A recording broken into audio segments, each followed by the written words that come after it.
Assalamualaikum warahmatullahi wabarakatuh. Ila hadratin Nabi Sayyidina Muhammadin sallallahu alaihi wa alihi wasallam. Al-Fatihah. Bismillahirrahmanirrahim. Kita membaca pada muka surat 2. Hari dah baca.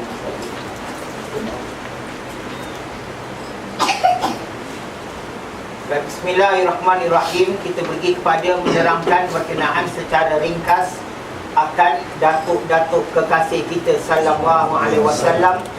Yang pertama diawali dengan ayahnya Rasulullah sallallahu alaihi wasallam, Sayyidina Abdullah. Dan saya kira perenggan itu telah kita baca. Kita beralih pada perenggan kedua. Bapa Nabi sallallahu alaihi wasallam dilahirkan 71 bulan. Ini pun saya kira dah baca kan? Sampai baik, sambung. Sayyidina Abdullah bernikah dengan Sayyidatina Aminah radhiyallahu anhum di Mina ketika beliau berusia 18 tahun. Dan setelah beberapa minggu bernikah, beliau keluar berniaga di Gaza dan wafat di dalam perjalanan pulang ke Mekah di Madinah. Dan ada mengatakan di Abwah 53 tahun sebelum hijrah dan 8 bulan sebelum peristiwa tentera bergajah, iaitu ketika baginda sallallahu alaihi wasallam berusia sebulan di dalam kandungan ibu baginda sallallahu alaihi wasallam. Ayat dikatakan apa? Dalam menyatakan bahawasanya kisah perkahwinan ayahanda Rasulullah sallallahu alaihi wasallam, di mana ayahanda Nabi sallallahu alaihi wasallam berkahwin dengan bonda Nabi Sayyidatina Aminah radhiyallahu anha di Mina, tidak kahwin di Mekah. Kahwin di Mina. Kenapa kahwin di Mina? Kerana Sayyidatina Aminah yang adalah daripada Bani, iaitu Zurrah. Bani Zurrah ni mereka bertempat tinggal di kawasan Mina. Jadi sebab itu pernikahan dibuat di sebelah rumah pengantin perempuan. Habis. Dan ketika pernikahan itu adalah pun disebut sini Sayyidina Abdullah berusia 18 tahun. Jadi jika Nabi sallallahu alaihi wasallam berkahwin umur 25 tahun, ayahnya Nabi kahwin lagi muda ketika umur 18 tahun. Baik, itu pernikahan. Dan setelah beberapa minggu perkahwinan tu, maka Sayyidina Abdullah radhiyallahu anhu membawa pulang Sayyidatina Aminah ke Mekah. Bawa pulang ke Mekah, tinggal di Mekah. Dan kemudian, iaitu ada pun disebutkan sini, ya, berlalu padanya iaitu adalah dikatakan sini, iaitu keluarnya Sayyidina Abdullah berniaga di Gaza. Kerana memang adat orang-orang Arab Mekah, mereka suka buat perniagaan. Sebab itu Allah Ta'ala sebutkan di ila fi Quraisyin ila fihim rihlata syita. Rihlatah tu makna odyssey, perjalanan jauh. Rihlah perjalanan jauh. Jadi orang-orang Quraisy mereka ni tinggalkan Mekah, pergi, ya, sejauh-jauhnya pergi kepada tempat negeri-negeri, umpama atas daripada Mesir dan sebagainya. Sebab itu Allah kata di ila fi Quraisy, sesungguhnya kami telah memberikan pertolongan kepada bangsa Quraisy. Allah beri pertolongan macam mana? Pada mereka ni kalau safar, Allah amankan perjalanan. Tak ada penyamun, tak ada kata orang kesusahan. Jadi aman pergi dan balik. Baik, padanya adalah Abdul Muttalib, datuk Nabi sallallahu alaihi wasallam, melatih anaknya Sayyidina Abdullah, ayahda Nabi sallallahu alaihi wasallam, berniaga. Ya, berniaga. Maka setelah habis kahwin dan buat balik ke Mekah, maka Sayyidina Abdullah keluar daripada Mekah ikut rombongan. Tak pergi seorang, ikut rombongan pergi ke Syam. Syam sini 4 negeri yang terhimpun jadi Syam. Macam kita kata Sabah, Sarawak, Pening. Ya, ini dua tanah ni dia tidak berkongsi tanah dengan Malaysia. Sabah, Sarawak berpisah dengan lautan. Pening berpisah dengan lautan, digabungkan dengan jambatan. Tetapi kesemua Sabah, Sarawak, Pening dikira Malaysia. Begitu juga, ya, Jordan, ya, Lebanon, Syria dan Palestin. 4 negeri ini dinamakan Syam. Jadi ayahnya Nabi sallallahu alaihi wasallam ikut perjalanan menuju ke Gaza. niaga. Waktu pulang tu Allah Ta'ala nak takdirkan, Allah nak pembesaran Nabi tak ada campur tangan daripada manusia. Apa makna pembesaran Nabi? Pendidikan, sekolah Nabi, ya, jangan ada guru lain ajar Nabi. Macam saya dengan awak ni ada guru yang mengajar. Saya dan awak ni ada guru. Jadi kalau apa pun berlaku, orang kata ini anak muridnya. Ibarat macam kena pada saya lah. Ya, apabila orang-orang kawasan syara tempat masjid atau di mana-mana ada orang-orang lama, dia tahu saya, oh dia kata ni anak angkat Ustaz Syekh Abdul Rahman Al-Kaf. Ini anak murid Ustaz Abdul Rahman Al-Kaf. Dia bersyarah ni sebab ni berkat gurunya. Orang cakap berkat gurunya. Betul lah. Ya, saya tak nafikan, betul. Kalau saya bersyarah mana pun, misal kata anak kawasan Gelang, kalau saya mengajar dekat Dewan Farul Razi, itu Raja Lelong yang duduk belajar tu, ya, dan Haji Amin yang duduk belajar tu, semua tu kata orang tahu saya ni, kata orang sering ikut guru saya. Jadi subhanallah, mereka kata ni adalah, ya, beliau ni jadi begini dengan sebab berkat gurunya. Allah tak mahu Nabi macam ni. Allah tak mahu Nabi sallallahu alaihi wasallam berakhlak mulia. Orang kata berkat ayahnya, berkat datuknya, berkat orang-orang atau berkat gurunya. Sebab itu Nabi tak pergi sekolah. Nabi tak pergi sekolah, tapi Nabi suruh umat pergi sekolah. Ini khususiah. Kerana pembesaran Nabi, ilmu Nabi didikkan langsung daripada Allah Subhanahu Wa Taala. Mau didikkan langsung. Adapun Nabi tinggal di Bani Sa'ad, iaitu di rumah Sayyidatina Halimah Sa'diyah, itu kata orang setakat tinggal untuk menerima ilmu susuan. Tapi Halimah Sa'diyah tak masukkan Nabi sekolah tadika. Halimah Sa'diyah tak masukkan Nabi pergi mengajar dengan guru-guru mana, tak ada. Jadi Nabi saat ini tak boleh ikut, ya. Awak tak boleh kata saya tak nak berguru, saya tak nak, saya nak Allah didik. Awak menyalahi Rasulullah sallallahu alaihi wasallam. Tak boleh. Kerana Nabi suruh tuntut ta'lim bi ta'lum. Ya, apa itu? Adalah belajar dan mengajar. Ada guru, talaki. Talaki itu apa pula? Duduk depan guru. Tak boleh kita kata saya tak nak sampai saya pandai.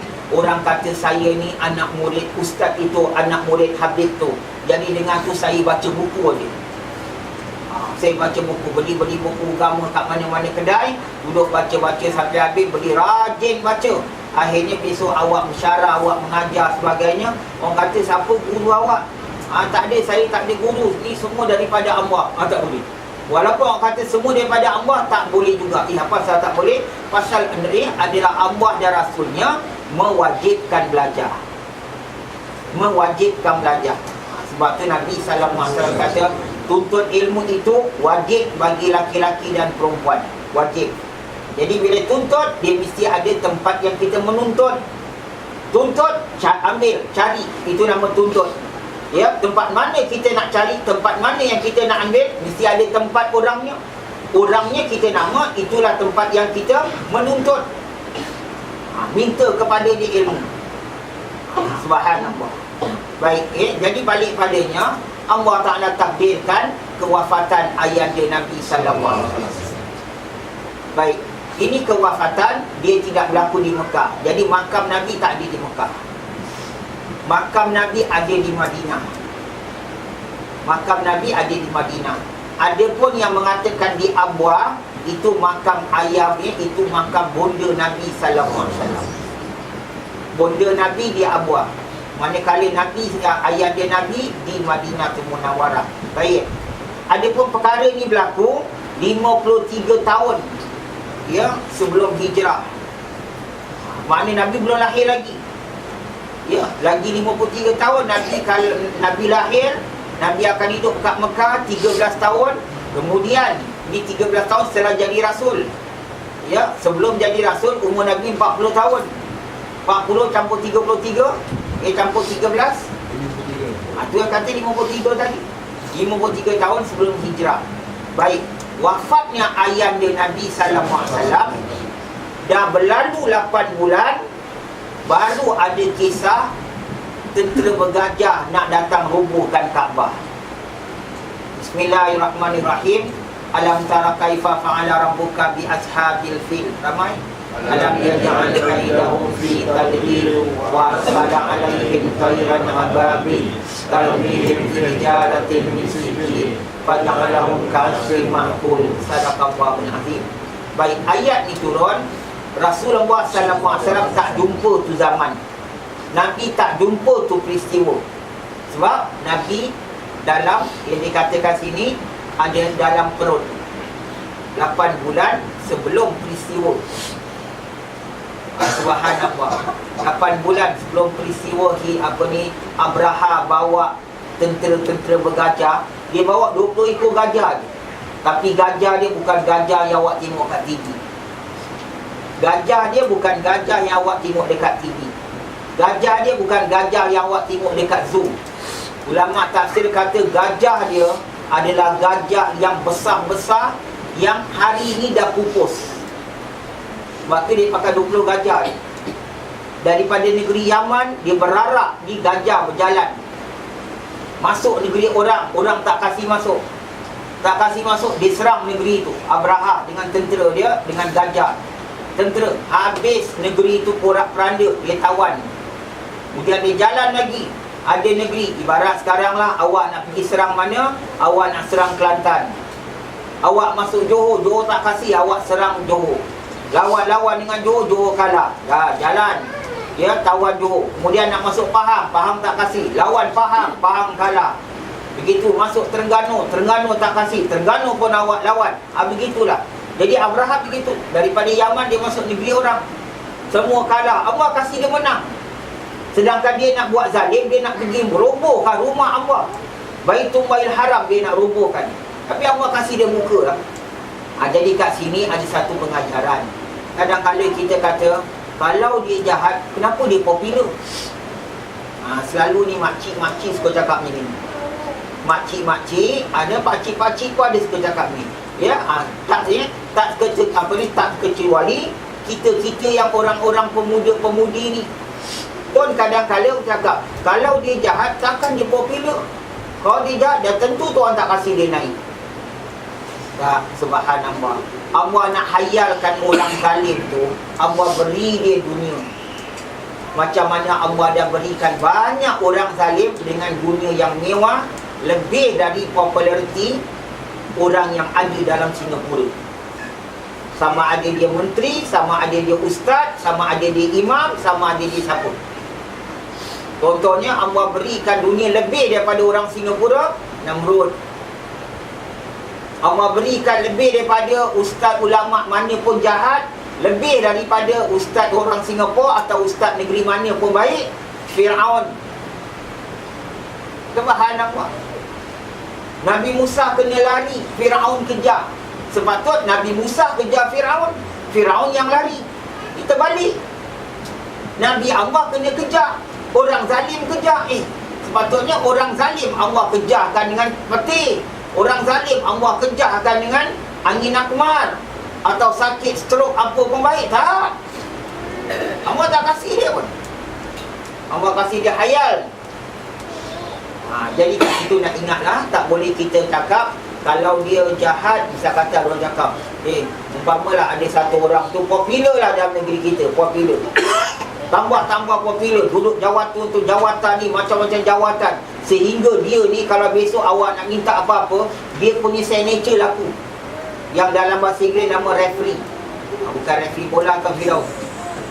Muhammad tahu referee. Awak nak minta kerja, nak minta 2 referee.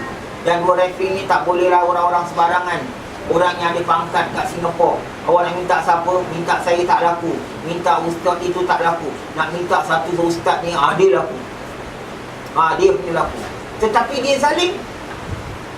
Dia zalim, tapi kita nampak makin naik. Macam mana awak cakap? Bila cakapnya ini orang kata, kalau dia zalim takkan dia popular tu. Allah kasih dia naik, Allah kasih dia punya murid lagi banyak, Allah kasih dia lagi masyhur sekarang. Sana sini dia bersyarah. Apa kata dia zalim? Jawabnya, awak tengok Fir'aun tak? Awak tengok Namrud tak? Awak tengok Abu Lahab tak? Ya, awak tengok pula Abraha tak? Banyak. Awak tengok Karun tak? Cakap banyak lagi keluar ni. Subhanallah, Allah kasih dia popular. Nabi Musa, ya, tidaklah sekaya dengan Karun. Karun yang zalim, kaya. Bahkan Nabi Musa pegang tanah, tetap jadi tanah. Nabi Musa tak pegang tanah, jadi emas. Tapi Karun pegang tanah, jadi emas. Terbalik. Orang dia kata, kalaulah itu Nabi, takkan dia pegang tanah tak jadi emas? Apa sebab pula Karun yang jahat pegang tanah jadi emas? Kita kalau pakai akal, sepatut Nabi Musa yang pegang tanah jadi emas. Tapi Allah tak. Ni dunia ni hina. Sampai mana sabda Nabi sallallahu alaihi wasallam, jika dunia ni ada harga, ibaratlah saya kata, harga sal saya ni, umpama harga sal saya ni $15, itu nama harga $15. Ya, harga misal kata kereta awak 100,000, itu nama harga. Harga rumah asal ni kalau jual balik umpama $500,000, harga. Allah beritahu pada lidah Nabi sallallahu alaihi wasallam, andai kata dunia, bukan rumah awak, bukan kereta awak, bukan sal saya ni, the whole earth ni, semua dunia ni, termasuk istana mana, apa, barang kemah, apa, intan belian, semua dalam dunia ni, kalau ada harga seharga apa? Sebelah sayap nyamuk. Abang gunakan sebelah sayap nyamuk. Sebelah sayap nyamuk. Abang tak kata dunia ni kalau ada harga seharga 2 million, 3 million. Abang tak cakap million. Abang cakap dunia ni kalau harganya seharga sebelah sayap nyamuk, tak lalat, apa lagi kupu-kupu pun tak ada, burung pun tak ada. Nyamuk, ya awak nampak nyamuk awak pukul, mati nyamuk tu sebelah dia, bukan dua belah. Nyamuk ni ada sayap lebih pada sebelah. Kalau ada dia lebih pada sebelah sayap nyamuk dengan harga dunia ni, ya, banding dengan sebelah sayap nyamuk, maka orang kafir tak akan dapat minum setitis air. Tu kata Nabi. Orang kafir yang depan rumah Hasan, yang sebelah rumah Hasan, orang kafir mana pun setitis air tak dapat. Jangan kata nak segelas, setitis pun tak dapat. Dengan apa harga? Sebelah sayap nyamuk. Bermakna sebelah sayap nyamuk tu lebih besar di sisi Allah dengan harga rumah awak ni, dengan harga kereta awak ni, dengan harga segala kedai-kedai emas dalam dunia awak tengok ni, dengan segala istana-istana ni, semua adalah sebelah sayap nyamuk lebih berharga di sisi Allah. Sebab tu Allah tak heran di dunia. Sebab tu bila Allah sudah tak pandang di dunia, Allah kasih orang kafir makan, minum, rumah ni lebih senang daripada orang yang beriman, lebih mewah. Macam ni, tu contoh tadi, Nabi Musa pegang apa? Tanah, tak jadi emas. Si jahat pegang tanah jadi emas. Si jahat siapa? Karun. Si jahat pegang jadi emas. Itu balik. Pasal Allah tak mau ni dunia. Sebab tu Allah pelihara Nabi Musa. Musa, kamu jangan ambil ni dunia. Kamu punya tempat lagi hebat di akhirat. Mereka-mereka yang dapat kesenangan dunia ni, kesudahan dia ada mati juga. Siapa tak mati? Awak carilah orang-orang dulu. Zaman rifle punya orang, mana ada? Zaman hang tua punya orang, mana ada? Tak ada lagi. Subhanallah. Sama juga, kita pun tak lama lagi, tak ada lagi. Kita pun akan mati. Jadi bila orang-orang kafir mati ni, maka apa pun kekayaan dunia tak berguna. Dia tetap dalam neraka Allah, kekal buat selama-lamanya. Next. Pada orang Islam, rumah kecil, susah. Nak makan durian pun kata orang, ya Allah, tengok harga durian. Nak cari, Apik kata 3-10, dia cari 5-10. Susah. Nak beli kereta, Allahu Akbar, semua jadi susah. Orang kafir senang. Tapi orang-orang Islam ni, dia taat, dia mati, maka Allah Subhanahu Wa Taala memberikan dia janji Allah tu benar. Janji Allah tu benar, syurga bagi orang beriman. Kalau awak kata tak nampak pun syurga, kalau awak tak nampak syurga, awak nampak tak Habib Nur? Awak nampak tak makam Habib Nur? Kenapa makam Habib Nur? Makam Habib Nur kenapa 150 tahun boleh duduk atas gunung Palai, atas bukit Palmarut 150 tahun? Tak ada satu kerajaan berani robohkan sampai hari ini. 150 tahun sampai sekarang orang datang. Awak cari satu kubur orang kafir yang orang kafir datang. Tanya orang kafir lah, lu Hindu, lu ada Sami, ada orang Holy Man. You punya Holy Man sudah mati dulu punya. Mana dia punya kubur? Singapura tak ada. Hindu dah ada kat Singapura sebelum Islam ada kat Singapura. Sebelum Islam ada di Singapura, Hindu ada dulu. Kenapa? Yang sebenarnya orang Melayu keturunannya Hindu. Orang Melayu. Kalau awak kata awak Melayu, nak ingat, Melayu adalah keturunannya Hindu. Betul? Kalau tak betul, awak pergi library. Awak cek balik, ya, asal usul orang Melayu. Sebab tu di Indonesia, itu sebab nama Indonesia. Dia Hindu. Dia Indonesia. Sebab tu di Indonesia ada banyak, ya, dewa-dewa yang disembah oleh orang-orang Hindu juga. Seperti dekat Bali. Banyak. Sebab tu di Indonesia ada bekas-bekas nama Hindu. Ya, Wijaya. Ada tak nama Wijaya? Tu Wijaya kan nama Hindu. Oh tanya tu, Jiran Asal ni tanya, lu punya bangsa ada nama Wijaya tak? Ada nama Wijaya, ada nama-nama Hindu kat sana. Krishna pun ada nama. Oh buka TBR, CTI, kadang-kadang dia punya apa ni, juru hebat ni, ya, nanti tengah dia baca-baca berita, nama dia keluar. Ya, dia Widaya Krishna. Widaya Krishna. Muka jauh. Muka jauh. Subhanallah. Jadi asal Melayu Hindu. Tetapi peniaga-peniaga Arab dengan peniaga-peniaga India, ya, yang Islam datang ke tanah Melayu, bawa perniagaan, sambil berniaga sambil sebarkan Islam. Tu dua pihak, orang Arab daripada Yaman, orang India daripada apa tu, start pada K, apa, Karla. Betul lagi Ismail, Karla. Kat India ada nama Karla. Orang Arab daripada Yaman, bukan daripada Mekah, daripada Yaman. Dan orang India pada Karla. Ni dua mereka ni tinggalkan mereka kampung halaman, datang ke tanah Melayu, kemudian mereka sebarkan Islam di tempat orang Melayu yang menyembah patung-patung Hindu. Itu nenek moyang kita dulu. Kalau awak tak percaya, bermakna awak tak baca sejarah. Kita tak boleh nafikan sejarah. Tercatat sejarah. Subhanallah. Baik, jadi kita terhutang budi dengan orang Arab dan orang India. Kerana mereka membawa agama Rasulullah SAW kepada diri-diri kita. Yang mungkin, itu mungkin daripada moyang kita keberapa dah masuk Islam, sampailah moyang-moyang, sampai datuk nenek kita, sampai mak bapak kita, sampailah kita. Subhanallah. Baik, dia berbalik pada dikabarkan. Jadi padanya dikait itu Abraha tu, dia punya gajah, subhanallah, ya, dah pupus sebesar-besar gajah ni.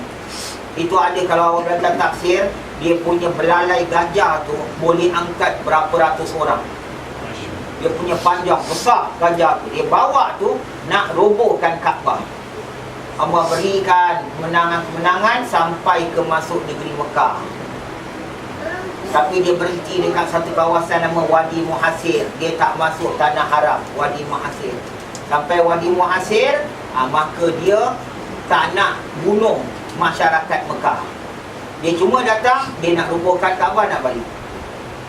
Maka di situlah Allah Ta'ala hancurkan. Alam tara kaifa fa'ala rabbuka bi ashabil fil. Tidak kamu perhatikan bagaimana kami hancurkan tentera bergajah. Ketika itu berlaku, ya, Rasulullah SAW dalam perut mak, baru sebulan dalam perut mak Sayyidatina Aminah binti Wahab radhiyallahu anha. Dan 8 ni ketika Abraha nak robohkan Kaabah, baru 8 bulan. Ya, kalau ikut tadi apa disebutkan sini, ya, baru ada disebutkan 8 bulan ayahnya Nabi telah kembali ke rahmatullah. Tak genap setahun, 8 bulan. Baik, balik padanya dikabarkan sini, Berkata Sayyidatina Aminah radhiyallahu anha, di dalam atau mengenangkan suaminya, telah masuk ke dalam lahat yang berada di luar Mekah seorang dari anak-anak Hashim. Tiada anak-anak Hashim yang masih berjalan di dunia ini seperti beliau di dalam kemuliaan dan kehormatan. Seorang isteri puji suami. Ini bukan puji kerana itu suami, tapi sememangnya suaminya adalah mempunyai kemuliaan dan kehebatan. Bukan kita kata dia tentulah bini dia puji laki dia. Itu memang kadang-kadang walaupun tak betul kita puji laki kita, tapi Sayyidatina Aminah memuji suaminya ayahanda Nabi sallallahu alaihi wasallam bukan pasal hubungan suami isteri, tapi memang nyata Sayyidina Abdullah mempunyai kehormatan kemuliaan. Apa kata Sayyidatina Aminah radhiyallahu anha? Mengenangkan arwah suami, mengenangkan arwah ayahanda Nabi sallallahu alaihi wasallam. Kata Siti Aminah, telah masuk ke lubang lahat anak cucu Hashim, ini cucu Hashim di luar Mekah. Semua anak cucu Hashim ada di Madinah, ada di Mekah. Bermula pada Haris sampai kepada Sayyidina Hamzah radhiyallahu anhu. Semua ada. Satu aja anak Abdul Muttalib sekarang ada di luar Mekah. Baik, kemudian Siti Aminah kata lagi apa? Tidak ada lagi anak-anak Hashim yang berjalan di muka bumi membawa kemuliaan seperti kemuliaannya Abdullah anak Hashim yang ini. Sayyidina Abdullah bin Abdul Muttalib bin Hashim, Sayyidina Hamzah bin Abdul Muttalib bin Hashim, Sayyidina Abbas bin Abdul Muttalib bin Hashim. Kalau ni masuk Abu Lahab, begitu juga Abu Lahab bin Abdul Muttalib bin Hashim. Banyak tu. Jadi semua ni anak cucu Hashim. Tapi tak ada dia punya kemuliaan seperti kemuliaannya Sayyidina Abdullah radhiyallahu anhu. Hebat. Baik, apa yang kita dengar, apa yang kita boleh ambil pengajaran? Apa kata ulama? Kemuliaan anak cucu kamu bergantung kepada kemuliaan diri kamu. Kalau ini awak boleh pergi ke hati, awak takut. Awak takut. Kalau ini pergi ke telinga, tak turun ke hati, dia keluar sini, awak tak takut. Awak pandang saya. Awak pandang saya. Saya ulang balik. Kemuliaan anak cucu kamu bergantung kepada kemuliaan diri kamu. Itu dia punya formula. Dia punya formula. Siapa cakap? Sabda Nabi sallallahu alaihi wasallam. Benih itu beradu. Nabi cakap pendek itu. Benih itu beradu. Mana yang kuat, di situlah yang diikut. Benih, apa makna benih? Saya daripada benih, awak daripada benih. Benih saya, benih awak serupa. Namanya sperm, mani, air mani. Air benih, mani. Baik, awak daripada mani, saya pun daripada mani, mufti pun daripada mani, kadi pun daripada mani, Perdana Menteri kita pada mani, Datuk Najib pun daripada mani, Dr. Mahathir pun pada mani, daripada mani. Jadi mani ni dia beradu. Apa makna beradu? Berlawan. Bila kata beradu ni berlawan. Tapi bukan macam boxing. Dia berlawan. Dua benih nak campur ni, dia berlawan. Dia berlawan bukan nak pergi bunuh. Dia nak masukkan sifat. Dia nak masukkan sifat. Dia bukan nak bunuh benih ni. Kalau benih satu bunuh, awak tak lahir, saya tak lahir. Ini dalam kita cakap soal apa ni, mengandung. Sesungguhnya adalah benih yang datang pada ayah kita beribu. Beribu. Sebab tu ada orang mengandung kembar. Dua.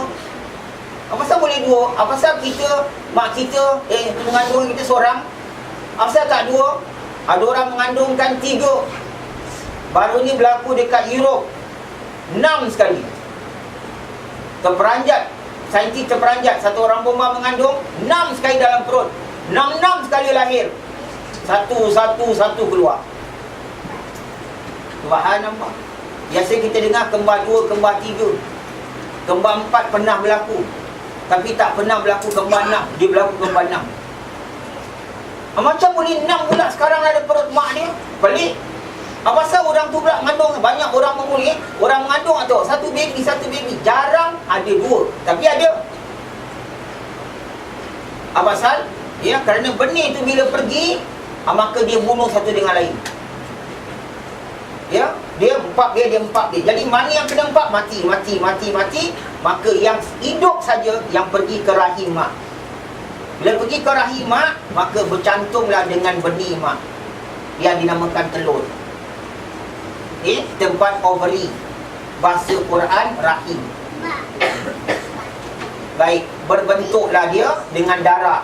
Itu yang Allah kata Iqra bismi rabbikal ladzi khalaq khalaqal insana, baca habis. Allah kata kamu daripada segumpal darah semua darah tertukar tu, jadilah tulang-tulang sampailah. Jadi kalau dia pergi, dia tuju dekat rahim mak tu, ada yang tidak terempap sebagainya, dua-dua pergi, maka dia jadi mengandung kembar. Mengandung kembar 3, mengandung 2 dan sebagainya. Bermakna kita ni banyak yang nak mati, kita selamat. Kalau kita mati, kita tak ada kat dunia. Mungkin ya kembar kita yang pergi. Itu kehendak Allah Subhanahu wa taala. Baik, jadi balik pada tadi dikabarkan, ya, benih itu beradu. Apa yang beradu? Daripada benih bapa, daripada benih mak, beradu tu bukan nak bunuh, nak bercantum. Bila bercantum dia masih beradu, kata Nabi sallallahu alaihi wasallam. Beradu apa? Beradu sifat. Sifat yang mana kuat itu jadi. Sebab tu kadang-kadang ada orang cakap, dia ni degil betul macam arwah datuk dia juga. Ada pernah dengar tak? Dia ni degil, ikut siapa pun tak tahu. Ikut siapa pun tak tahu. Memang tak tahu datuk tak macam ni. Bapak tu tapi dia punya degil ikut siapa pun tak tahu. Siapa tu, tak akan dia ikut monitor. Ikut siapa tu, keturunan awak lah. Datuk ni tak gini. Datuk, moyang. Moyang. Saya tak tahu pula, saya tak jumpa moyang saya. Dia adalah salah silah tu. Dia masih kekal tau. Walau kita kata moyang yang ke-10, moyang ke-10 punya sifat, dia boleh pergi kepada cicit yang ke-11. Dia tak ada kata sekali beradu, tak ada. Sebab Nabi SAW kata, pilih-pilihlah dengan siapa kamu nak kahwin. Pilih-pilih. Sebelah perempuan, dia ada keturunan yang namanya silsilah tadi. Ya, bakal isteri awak atau isteri awak ada bapa. Bapa dia ada ada bapa, mana datuk isteri awak. Datuk ada moyang isteri awak. Moyang ada lagi buyut isteri awak. Naik. Sebelah suami pun begitu juga. Suami awak ada bapa, ada pula bapa dengan bapa, mana datuk suami awak. Datuk moyang suami awak sampai ke atas. Jadi Nabi kata, tengoklah tempat mana kamu nak meletakkan benih. Kerana dia lawan. Subhanallah. Kita cuma tengok cantik, kita tengok dia sekolah universiti, dia mengajar dekat madrasah, dia kata orang imam masjid, dia kerja dekat MUIS, dia ustaz, okey. Kita tak tengok dia punya salah silah, kita tengok dia punya pangkat. Pangkat tidak mempengaruhi keturunan. Tak pengaruh. Subhanallah. Jadi ini yang saya katakan, perkataan tadi apa? Kemuliaan anak cucu awak bergantung dengan kemuliaan awak. Maknanya kalau awak dengan Allah bagus, awak dengan Allah Subhanahu wa taala alhamdulillah, maka salah satu nanti cicit-cicit awak mungkin tidak pada anak, mungkin tidak pada cucu, tapi mungkin kepada cicit-cicit awak yang ke-20, dia akan jadi orang saleh. Sebab kemuliaan awak akan pergi kat sana. Allah tetapkan dia nak pergi nombor apakah awak punya sifat akan pergi pada anak ke, pada cucu ke, atau pada cicit umur 14 ke 15, itu Allah atur. Cuma beritahu siang-siang, kemuliaan awak bergantung kemuliaan anak cucu awak bergantung pada kemuliaan awak. Jadi kalau awak tak kisah awak tak kisah Nabi Muhammad sallallahu alaihi wasallam, awak tak kisah, jangan menangis dalam kubur kalau nanti ada anak keturunan awak, na'udzubillah. Na'udzubillah. Jangan menangis. Apa sebab saya nak menangis? Saya dah mati. Tu dia buat dia lah. Tak. Kita dapat pencen. Kita dapat pencen. Dalil kita dapat pencen apa? Ambil saya Yasin.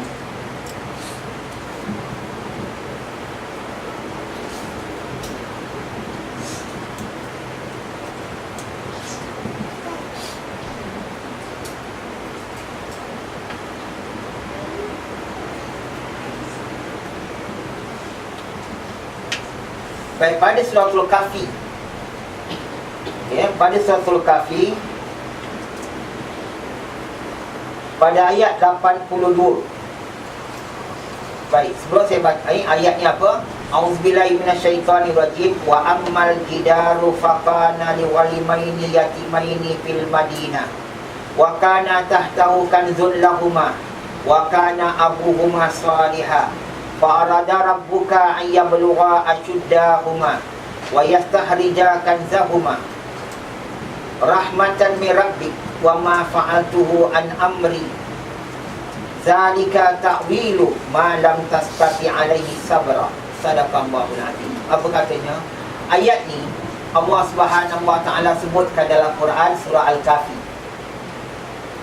Pada mengisahkan apa? Nabi Musa AS nak berguru dengan orang yang alim. Nabi Musa kira Nabi Musa ada ilmu. Tak ada, kata ada tak orang yang alim lain. Bukan Nabi Musa sombong. Maha suci Allah. Nabi-Nabi sifatnya semua mahmudah, sifat terpuji. Cuma Nabi Musa cari dalam negerinya, ada tak orang lebih alim. Nabi Musa nak berguru. Allah kata ada. Aku ada satu hamba yang mana tafsir ulama, hamba tu nama Nabi Khidir AS. Allah kata kamu akan jumpa hamba-Ku Khidir AS di tepi laut. Cari, akan berlaku tanda. Apa tanda? Nabi Musa bawa ikan dalam raga, ikan hidup, bawa jalan. Kemudian dengan ditemani, itu kisah panjang, kena belajar jauh lagi. Ditemani oleh seorang laki-laki. Siapa laki-laki ni? Belajar lagi jauh. Baik, saya kena potong semua. Nabi Musa jalan. Jalan. Tepi laut ni. Berapa panjang, jauh tak tahu. Allah tak beritahu kat mana. Jalan. Nak beritahu kena sabar dalam cari ilmu. Kena sabar. Kadang-kadang gurunya datang 1 jam lambat. Kadang-kadang gurunya datang 3-4 jam lambat. Anak murid sabar. Barat tadi saya lambat setengah jam. Selalu saya datang siang, kau belum sampai. Itu Muhammad, kau belum sampai. Saya datang siang, kebanyakan awak belum sampai. Nanti Ismail dah sampai lah. Tapi kosong. Betul? Ini first time aku datang, kamu dah penuh. Baik, setengah jam. Cuba kalau saya rasa beritahu mereka duduk dan membaca, saya sampai pukul 12 malam. Asal kata Habib lari, dia ada urusan, tapi dia datang kira hal 12. Besok nak kerja lah, ini cabut. Habis. Apa yang habis? Allah hanya beri ilmu yang manfaat kepada orang yang sabar. Ilmu yang manfaat. Siti, jangan tutup mata. Baik. Allah memberi ilmu pada orang yang sabar. Walau kita rajin belajar, tapi kita tak sabar, kerana ilmu tu Allah punya kerja. Ulama cuma boleh bacakan, tapi ilmu tu nak pergi ke hati awak sehingga awak jadi orang takut, jadi orang warak. Itu kerja Allah. Saya boleh ceritakan kisah orang-orang salih. Orang-orang salih seperti Imam Junaid Al-Baghdadi. Contoh, Imam Junaid Al-Baghdadi, beliau ada kedai kain. Beliau beritahu, kain, umpama kain ni $15. Pakai mata wang Singapura lah, mudah awak faham. Baik. Kain ini $10. Kain itu $20. Dah beritahu harga.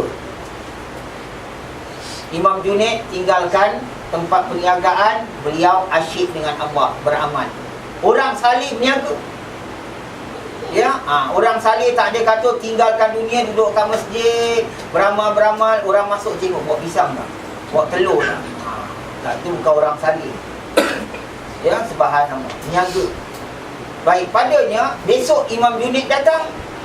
Imam Junaid tengok kain-kain yang gantung ternampak satu macam kita letak hanger, satu hanger kosong. Imam Junaid kata, mana kain tu? Pekerja dia kata dah jual.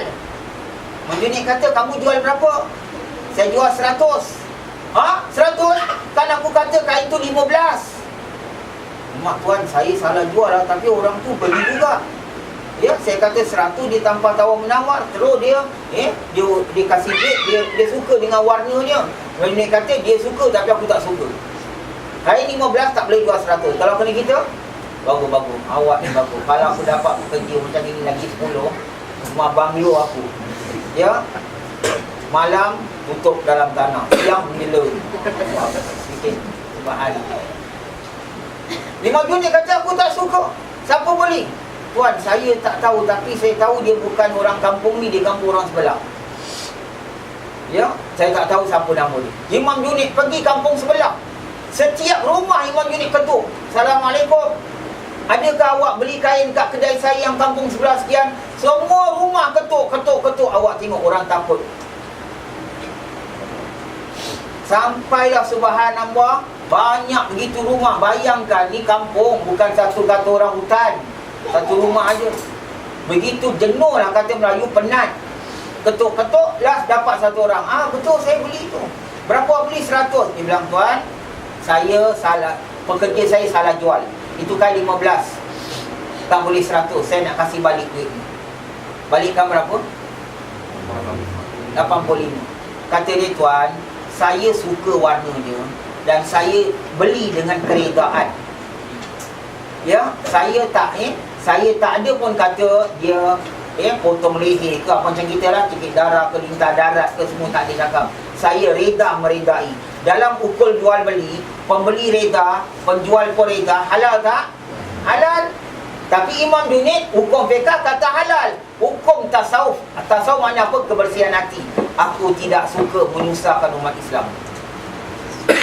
Aku tak suka menyusahkan umat Islam. Kata dia, tidak tuan, tetap saya mesti pulangkan 85. Pembeli tak nak, bertekak-tekak tak nak. Imam Junaid kata, baik, sekarang ada 3 pilihan. Apa 3 pilihan? Pertama, tuan kasih balik tu kain, saya kasih balik duit 15. Pilihan kedua, tuan, saya kasih 85, tuan simpan kain tu, ambil 85 lagi. Pilihan yang ketiga, tuan, saya batalkan pembelian tu. Saya yang punya barang, saya batalkan. Subhanallah. Ya, maka penjual, pembeli ini semua salah. Ya, kasihlah. Ya, kata orang terima terima kata orang 85 tadi. Balik. Bila Imam Junaid balik, pembeli ni tak tahu tu siapa. Dia pun tanya, orang kampung dah, dia pun tekak-tekak, orang ramai ya. Tanya siapa orang tua tu. Sampaikan dia pulangkan duit, patut tak payah pulang, saya dia siapa orang tua tu. Ada yang kenal. Itulah Junaid Al-Baghdadi. Junaid Al-Baghdadi. Kita di masjid selalu berdoa, ya Allah, dengan berkat Imam Junaid Al-Baghdadi turunkanlah hujan. Ya Allah, dengan berkat Imam Junaid Al-Baghdadi sembuhkanlah sakit. Kita selalu bertawasul dengan dia. Itu orang dia, rupa dia. Subhanallah. Kita belajar macam ini. Besok cuba umpama awak jual apa pula? Salah jual. Ada datang balik. Subhanallah. Nampak? Apa pasal tak boleh? Apa pasal tak boleh terikut? Pasal ilmu tu saya boleh bacakan, ya, saya dan awak ni dengan hidayat Allah. Kalau Allah kasih hidayat, kita boleh ikut. Tak mustahil. Tapi kalau Allah tak beri hidayat, tak boleh ikut. Kenapa Allah tak nak beri? Sedangkan saya belajar, pasal awak belajar tak ada sabar. Belajar tak ada sabar. Macam tadi contoh, kadang-kadang ujian, ya, macam tadi belajar pukul 9.30, kalau ustaz datang pukul 12. Udahlah, mana boleh orang kerja lah ini. Habislah. Tak ada sabar, kena sabar. Sebab tu hikmah Nabi Musa, Allah suruh sabar. Allah tak kata Musa, kamu pergi sekian-sekian tempat, Nabi Hidir kata. Allah tak cakap, Allah suruh jalan. Nabi dia tahu, Nabi yang pertama dapat kitab nama siapa? Nabi pertama dapat kitab Nabi Musa. Yang ini Nabi Musa, dia dapat kitab. Jalan begitu, tak jumpa-jumpa. Sampai Nabi Musa penat. Sebab Nabi Musa pun manusia, penat. Nabi Musa pun duduk, raga tu letak, rehat, hilangkan penat. Nabi Musa jalan lagi, rupanya waktu rehat ikan tu dah melompat, dah jalan jauh, sejauh-jauh jalan. Nak tahu berapa jauh? Baca lagi, belajar lain kali. Malam ni tak boleh habis. Ya, sebab aku lapar. Jalan jauh lagi, jauh. Nabi Musa teringat ikan. Tengok dah raga, ikan tak ada. Tanya dengan pembantu, mana ikan? Tak tahu. Fikir-fikir bila ikan ni, kalau teringat tadi tempat rehat. Patah balik, tengok Allah nak beri ujian. Sabar. Nak jumpa hamba aku yang paling alim, kamu kena sabar, walau kamu Nabi aku. Sabar. Awak boleh sabar tak? Ni kita kan tak sabar, kena marah sikit, tak nak belajar. Kena tegur sikit, tak nak belajar. Susah. Subhan Allah. Saya tegur, tak senang kau tutup mata. Saya kata, senang jangan tutup mata. Besok kalau misalnya kata umpama Haji Ismail jangan tutup mata. Mak aku pun kena tu. Dah kira lah siapa. Bagi nak pengajian semua sama. Jadi orang, alamak, malu lah Habib panggil nama apa, orang tengok tak nak belajar lagi lah. Tak apa. Kerana yang manfaat tu daripada Allah. Pergi sila belajar ustaz lain. Pergilah belajar dengan siapa Habib mana pun. Tetap takkan dapat. Sebab yang pegang tu kuasa hidayat siapa? Allah. Sebab tu Allah kata dalam Quran, sesungguhnya kamu tidak dapat memberi hidayat kepada orang yang kamu sayang. Akan tetapi Allah yang berhidayat pada siapa yang ambandang. Ayat ini turun ketika Nabi menangis melihatkan orang yang Nabi sayang meninggal tak nak mengucap. Siapa? Abi Talib, bapa Sayyidina Ali bin Abi Talib. Bapa Sayyidina Ali yang jaga Nabi daripada umur 8 tahun sampai Nabi ini jadi Rasul. Sampai umur Nabi 48 tahun. Begitu lama dia jaga Nabi. Sampai dia kahwinkan Nabi dengan Sri Khadijah radhiyallahu anha. Kahwinkan Nabi dengan isteri ke apa ni. Kata orang sampaikan membela Nabi semua. Nabi nangis, Allah turun ayat. Allah kata kamu tak dapat beri daripada orang yang kamu sayang. Begitu juga. Habib mana, ulama mana, mufti mana nak kasih awak hidayat? Sila awak boleh kata, saya sekarang belajar dengan Ustaz Ismail kamu. Sila awak gah. Awak boleh gah saja. Hidayat tetap daripada Allah. Gah tak memberi apa-apa. Sebab masmi, awak masuk kubur tak pakai kebesaran, pakai takwa. Dan usah balik. Balik jalan-jalannya baru jumpa. Berdiri Nabi Khidir alaihissalam. Baik. Ikut Nabi Khidir. Nabi Khidir kata kau nak belajar pun kena sabar. Sabar nanti berapa kali sabar ni. Pergi jalan sabar. Kena patah balik sabar. Nak belajar kena sabar. Allah. Nabi Musa dah sabar pertama. Kemudian balik sabar kedua. Ni kena sabar. Yang sabar ketiga ni lah Nabi Musa tak tertahan. Ya, salah satunya apa? Nabi Khidir pergi pergi bangunkan, masuk satu kampung ceritanya. Nabi Musa lapar, Nabi Khidir pun lapar, Ahmad Ismail pun lapar. Siapa lapar Lapar. Ya, jadi Nabi Khidir masuk satu kampung. Maka Nabi Khidir beritahu kepada orang kampung, ada tak apa-apa makan? Ya, kita ni lapar. Jadi kat sini hukum ni tak salah kalau kita tanya kepada orang-orang beriman. Ya, sekali-sekala kalau nak minta makan. Itu tidak dinamakan pengemis. Tak salah pada orang beriman. Sebab orang beriman memang suka beri jamuan makan. Jadi kalau Hasan suka kasih kita makan, dia orang beriman. Kalau awak pun suka kasih makan, orang beriman. Tapi kalau awak main makan aja, bila nak kasih, buat pandang lain. Bila nak bayar, buat pandang lain. Buat pergi toilet, komo-komo. Musim belakang belum bayar, komo lagi. Kami orang Islam. Subhanallah. Jadi, ya, orang kamu tak nak kasih tau. Tak boleh kan. Pasal tak kenal. Tak mau. Apa? Nabi Musa tak boleh paksa. Ya, kalau tak kasih, tak boleh paksa. Nabi Musa keluar dengan Nabi Khidir. Jalan keluar tu nampak ada satu tembok dah roboh, dah bercerai, batu dah bertabur. Nabi Khidir berhenti, ambil tu batu, susun balik, naikkan balik, bancuh-bancuh, pakai tanah liat dengan air, buat macam simen, naikkan balik bangunan tu. Nabi Musa khot. Nabi Musa kata, dah lah orang kampung tak nak tolong kita, yang kita pergi baikikan rumah dah hancur ni, nak buat apa? Ya, nak buat apa? Ya, Nabi Musa, bila Nabi Musa tegur Nabi Khidir, itu yang Nabi Khidir alaihissalam cakap, yang Allah beritahu dalam Quran. Apa kata Allah? Ya, iaitu dengan perkataan zalika ta'wilu ma lam tastati alaihi sabra. Demikianlah takwilan kami yang mana kamu tak boleh sabar. Apa yang tak boleh sabar? 3 kali Nabi Musa cakap. Ni kali yang terakhir. Kes ni, kes naikkan bangunan. Maka Nabi Khidir beritahu, ada pun bangunan yang aku naikkan tu, kenapa? Bangunan yang aku naikkan tu adalah katanya faqana li ghalimani yatimaini fil Madinah. Kerana dia adalah di dalamnya ada kanzu, ada harta. Kanzu makna sini ada harta pusaka yang ditanam dalam bumi. Ditanam dalam bumi, yang punya harta tu waktu dia tanam, dia doa, ya Allah. Zaman dulu tak ada bank. Dia tanam dalam bumi, dia doa, ya Allah, mudah-mudahan harta yang aku tanam ni sampaikanlah kepada anak aku. Anak aku. Ya, baik. Padanya dia khabar, jadi dia tanam, lalu-lalu hidup, meninggal. Ya, meninggal. Soalannya sekarang, apakah yang tanam tu bapa? Tadi dia cakap kan, aku wakilkan harta ni, kau tolong jaga dalam bumi aku dah tanam, kau tolong jaga, ini harta adalah untuk anak aku. Perkataan anak aku, tafsir Imam bin Abbas, iaitu bukan anak dia. Perkataan anak sini maksudnya cucu, cicitnya yang ke-17.